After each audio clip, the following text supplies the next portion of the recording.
پچھلے ویک ہمارے national media کے اوپر اور ایون میں نے دیکھا انٹرنیشنل میڈیا کے اوپر یہ نیوز بہت وائرل ہوئی کہ کوہستان کے جو گلیشیئرز ہیں ان میں سے ایک 28 سال پرانی لاش بالکل سلامت نکلی.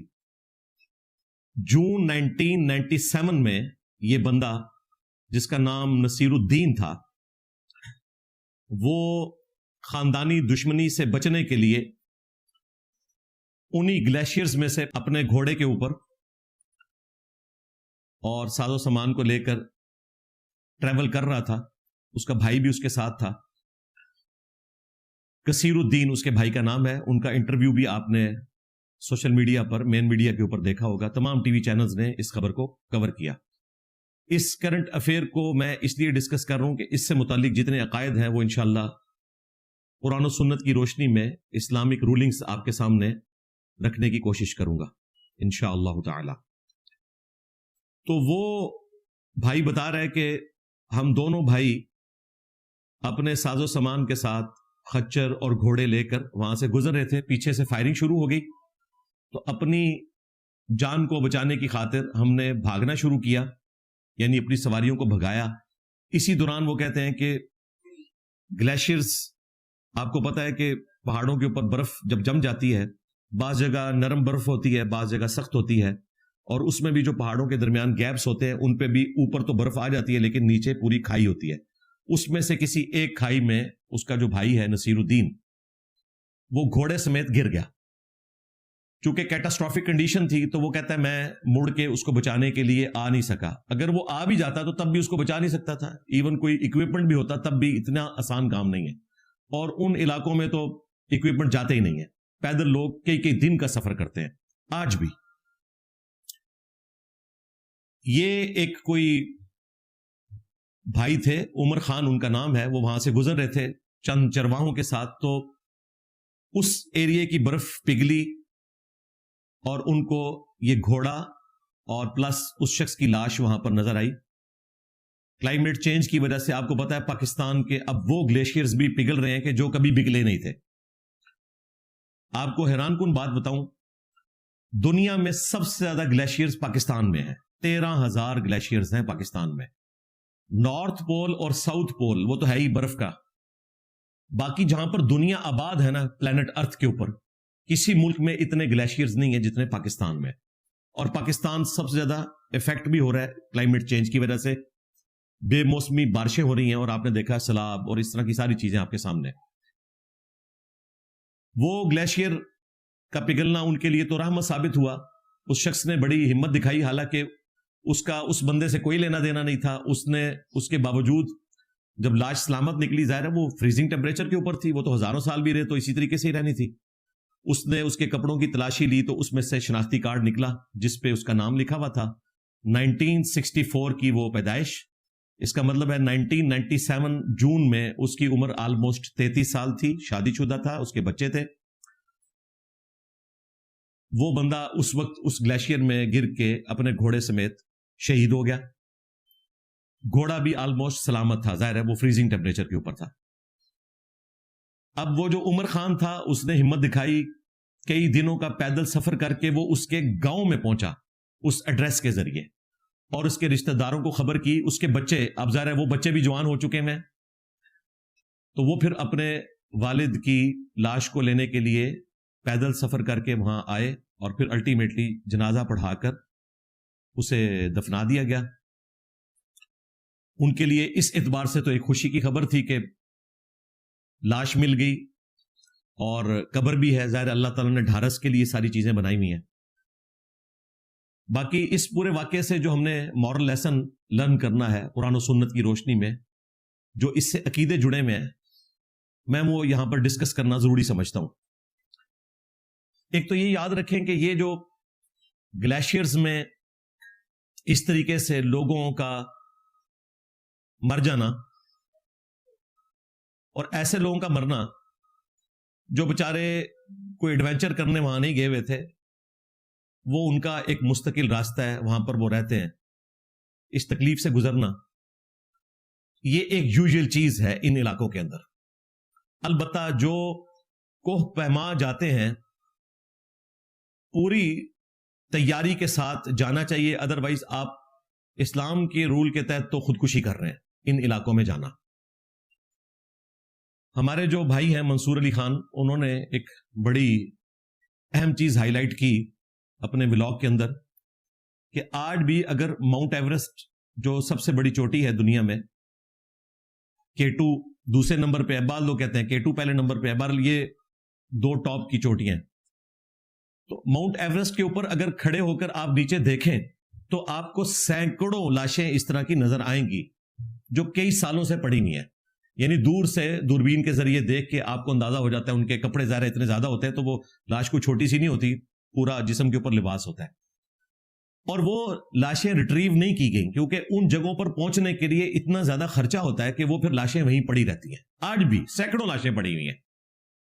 اور میں نے کئی دفعہ اپنے پلیٹ فارم سے یہ بات کی تھی کہ اگر فریزنگ ٹیمپریچر کے اوپر کوئی قبر بنائی جائے تو وہ ہمیشہ لاش سلامت رہے گی، کیونکہ یہاں پر ایک نعتیہ شعر کے طور پر چیز مشہور ہے جس کا قرآن و سنت سے کوئی لینا دینا نہیں، محمد کے غلاموں کا کفن میلا نہیں ہوتا۔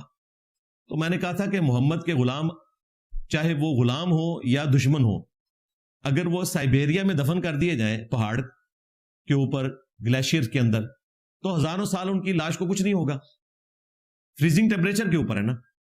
تو اس کا تعلق کوئی عقیدے کے ساتھ نہیں ہے، کسی شخص کی لاش کا سلامت رہنا یا نہ رہنا یہ اس کے نیک ہونے یا نہ ہونے کی کوئی نشانی نہیں ہے۔ اس طرح کی کوئی بات قرآن و سنت میں رپورٹ نہیں ہوئی غیر انبیاء سے متعلق۔ انبیاء کا پروٹوکول ہے علیہم السلام اجمعین، وہ ایک الگ سے چیز ہے، وہ میں انشاءاللہ آج ڈسکس کروں گا۔ بہرحال یہ جو پبلک میں مشہور کر دی ہوئی چیزیں یہ بالکل غلط ہے۔ آلموسٹ کوئی 3-4 ہفتے پہلے ہمارے جہلم شہر میں، یہاں سے واکنگ ڈسٹنس کے اوپر دریائے جہلم ہے، اور اس کے کنارے کے اوپر ایک مزار بنا ہوا ہے سلمان پارس، تو اس کے ساتھ ایک ایڈجسنٹ قبرستان ہے جہاں پہ لوگ ان بزرگوں کی نسبت کی وجہ سے کہ جن کا کوئی پتہ نہیں کہ وہ کون تھے، دفن ہونا پسند کرتے ہیں۔ بارشوں کی وجہ سے وہ زمین بیٹھ گئی تو وہ 9-10 فٹ نیچے ایک قبر آ کے گری، اور یہاں پہ لوگوں نے جمعے پڑھا دی ہیں کہ جی لاش بالکل سلامت نکلی ہے، جی 10 سال پرانی لاش تھی، اور جمعے پڑھا رہے ہیں تو اللہ معافی دے میرا ذکر تو ویسے ہی بیچ میں کرتے ہیں وہ۔ اچھا، اب ان سے ذرا پوچھا جائے کہ بھائی یہ تو بڑا اچھا موقع تھا، جہلم شہر کے ذریعے پوری دنیا کے اندر بابوں کی مٹی پلید ہو رہی ہے، تو یہ جو لاش سلامت نکلی تھی تو اس کی ویڈیو بناتے اور میڈیا کو بلا کر مودی کو، ٹرمپ کو، سب کو بریلوی کر لیتے، اس سے اچھا تو کوئی موقع نہیں تھا۔ کچھ نہیں ہوا، راتوں رات دفنا دیا اور مشہور کیا جی لاش بالکل سلامت نکلی۔ ہمارے اکیڈمی کے ممبر ہیں، میں نے ان کی ڈیوٹی لگائی حسن بھائی کی، تو انہوں نے باقاعدہ پھر اس بندے کو تلاش کیا جس نے وہ لاش اٹھا کے شفٹ کی تھی۔ اس نے کہا جی کوئی لاش وغیرہ سلامت نہیں نکلی، ہاں کفن تھا، بس اسی طریقے سے ہم نے گھسیٹ کے جو کچھ اس میں ہڈیاں جو کچھ تھی اسی طریقے سے شفٹ کر دی ہے۔ لاش سلامت نکلے تو پتہ چل جاتا ہے، اس کو اٹھاتے ہوئے اور کفن کے 2 ٹکڑوں کو اٹھاتے ہوئے پتہ چل جاتا ہے۔ ظاہر کپڑا تو اتنی جلدی خراب نہیں ہوتا، کپڑا تو آپ نے کوڑے کرکٹ کے ڈھیروں پہ دیکھا ہے، کئی سال تک کپڑے پڑے رہتے ہیں، ظاہر ہے ان کے اندر وہ زندگی تو نہیں ہوتی کہ وہ ڈیکمپوز جلدی ہو جائے، گوشت جلدی ڈیکمپوز ہونا شروع ہو جاتا ہے، دوسرے تیسرے دن آپ کو لاش بدبودار نظر آنا شروع ہو جائے گی۔ لیکن انہوں نے ڈھٹائی کے ساتھ مشہور کیا ہوا ہے۔ اسی مزار کے بارے میں 1992 میں یہ مشہور کیا گیا کہ جی سیلاب جو آیا تھا جہلم شہر میں، بہت بڑا سیلاب، تو پانی جی مزار کے اندر داخل نہیں ہوا۔ حالانکہ میں اس وقت بریلوی تھا، میں ان لوگوں میں شامل ہوں جنہوں نے اس مزار کی صفائی کی ہوئی ہے، کیچڑ دھویا ہوا ہے وہاں سے، لیکن آج جہلم کے جتنے بریلوی ہیں وہ کہتے ہیں جی پانی نہیں سی بڑھیا اندر۔ حالانکہ اس مزار کی دیواروں کے اوپر آلموسٹ 3-4 فٹ تک اس کیچڑ کا نشان 7-8 مہینے تک رہا، جب تک کہ نئی سفیدی نہیں کروائی گئی۔ جب کیچڑ کسی جگہ پہ جمع ہو جائے، کالا سیاہ کیچڑ دریا کا اوور فلو کر کے، جب آپ اس کو صاف کریں گے تو سفیدی کے اوپر جو کالا نشان لائن کا بن گیا ہے وہ تو ختم نہیں ہوگا جب تک آپ نئی سفیدی نہیں کریں گے۔ اور وہ اتنا اونچا نشان تھا کہ وہ جو قبر اتنی اونچی تھی وہ بھی اس میں ڈوبی ہوئی تھی، وہ سب لوگ نشان دیکھتے تھے۔ اس کے باوجود آج انہوں نے پبلک میں مشہور کر دیے کہ جی پانی نہیں سی وڑیا جی ہوتے، جناب پانی وڑیا سی، انجینئر صاحب نے کڈیا سی۔ ہاں جس طرح اونٹ تو کاٹ رہے ہیں گمراہی تو میرے نبی سا ہے ہی کوئی نہیں, تیرے بابے تھے شاہ ہی کوئی نہیں. یہ رجز پڑھ کے جس طرح آپ کو نکال رہے ہیں نا, تو اللہ معافی دے, آپ صفائی کیتی ہوئی ہے اتنے, سانو تو پتا ہے کہ وڑیا سی. تو یہ میں آپ کو ریسنٹ واقعہ بتا رہا ہوں کس طریقے سے پبلک کے اندر یہ جھوٹ مشہور کر دیتے ہیں. پھر میں نے ان کو ایک اسائنمنٹ کے طور پہ بات کی تھی, میں چیلنج نہیں کہتا, پھر یہ برا بنا جاتے ہیں, کہ ابھی جتنے آپ کے بزرگان دین فوت ہو رہے ہیں نا, اللہ تعالیٰ زندگی دے, یہ زندہ رہیں اور ہم ان کی میمز بناتے رہیں. مثلا باپا جانی کل فوت ہوں گے, اور اللہ کرے کہ گرمیوں میں فوت ہوں, مرنا تو ہر بندے نے, تو آپ نے پھر عیدی والوں کے پاس لاش نہیں رکھوانی ایک ہفتے کے لیے. محمد علی جناح کا جو مزار ہے نا, اس کے گراؤنڈ میں آپ نے رکھ دینا ہے. ہمارے سارے سٹوڈنٹس میرے مرنے کے بعد بھی بریلوی ہونے کے لیے تیار ہیں, اگر اس لاش میں بدبو نہ پڑی تو. یہ سارے بزرگوں کی لاشیں, علماء بڑے بڑے ان کی لاشیں فریزر میں رکھواتے ہیں. یہ جو 2 یا 3 دن بعد کہتے ہیں نا کہ جی وہ 2 دن جنازہ لیٹ کر رہے ہیں کیونکہ پبلک پوری دنیا سے آ رہی ہے, تو لاشیں انہوں نے فریزر میں رکھوائی ہوئی ہوتی ہیں. باہر رکھو نا. جس لاش نے قبر کے اندر جا کے خراب نہیں ہونا, تو باہر بھی اسے خراب ہونا چاہیے بھائی. کیوں خراب ہو جاتی ہے؟ سب فراڈ, سب جھوٹ. اس کے اوپر انہوں نے عمارت کھڑی کی ہوئی ہے. تو اب جو مر رہے ہیں نا, ان کے اوپر تجربہ کر لو. سردیوں میں نہیں, گرمیوں میں. سردیوں میں تو آپ کافر کی لاش بھی رکھیں گے, تھوڑا ٹائم لگے گا. ایک نیچرل پروسیس ہے, اس کے تحت لاش نے ڈی کمپوز ہونا ہے. اس کا کسی کی بزرگی کے ساتھ کوئی تعلق نہیں ہے. میری لاش بھی اسی طریقے سے ڈی کمپوز ہوگی. بڑے سے بڑا کوئی انسان ہو, اس کی لاش اسی طریقے سے ڈی کمپوز ہوگی. یہ صرف انبیاء کرام علیہ السلام کا پروٹوکول ہے جو قرآن و سنت سے ثابت ہے. اس کے بعد اگر صحابہ اور اہل بیت کے لیے کوئی بات رپورٹ ہوئی ہے نا, تو وہ عقیدے کے طور پر نہیں ہے, وہ اللہ تعالیٰ نے اسپیشل پروٹوکول دیا ہے.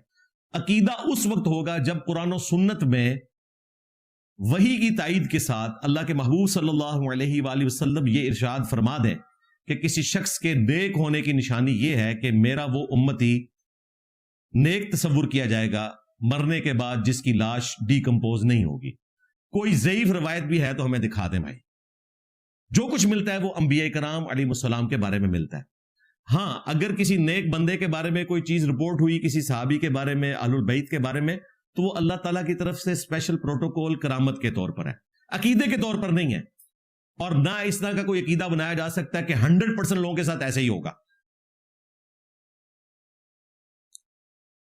صحابہ کرام علیہم رضوان کو رومن امپائر کی بیٹل فیلڈز میں تیل کے کڑاہوں میں روسٹ کیا گیا, لاش چل گئی ہے.